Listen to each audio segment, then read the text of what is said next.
C'est un document de recadrage du budget de l'État du Cameroun pour l'année 2018.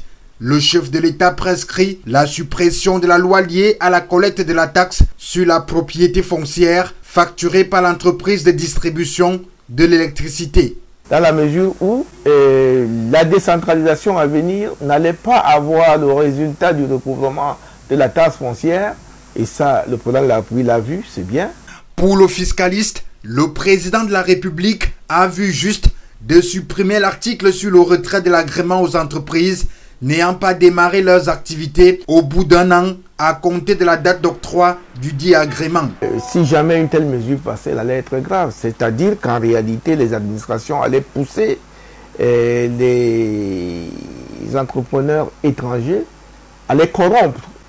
Donc je crois que c'est une très bonne mesure, dans la mesure où maintenant, et compte tenu d'ailleurs de l'inertie et des lenteurs que nous connaissons dans nos administrations, il n'y a aucun intérêt à retirer l'agrément dès que l'agrément a été accordé, au seul motif qu'après une année, on n'a pas réalisé son investissement. En compensation, le chef de l'État demande d'insérer quelques nouvelles mesures, notamment celles visant à augmenter le droit d'accise à 25% sur les importations des armes et munitions. Et la loi des finances avait prévu qu'on aille de 10 000 à 20 000 pour les vols internationaux.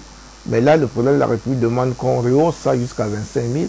Moi, particulièrement, cette mesure permet d'élargir l'assiette fiscale et permet également de prendre un peu plus d'argent aux plus riches, parce que ce sont les plus riches qui voyagent par avion.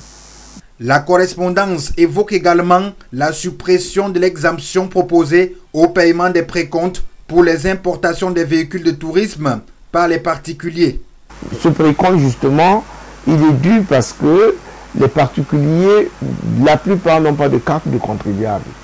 Et donc, ce serait une occasion de les débusquer et par conséquent, de voir si c'est des importateurs occasionnels ou alors des importateurs permanents. Pour l'ensemble, ce sont des mesures saluées mais insuffisantes. À travers ces mesures, le chef de l'État a voulu rétablir l'équité et l'équité fiscale, et a voulu régler un certain nombre de problèmes qui lui paraissaient douteux. Mais ce n'est pas suffisant.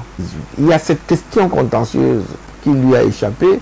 Je suis convaincu qu'il donnera une instruction dans la mesure où le contentieux va être bloqué entre les mains du ministre, qui va empêcher au juge le soin de rendre la justice et de faire du Cameroun un véritable état de droit.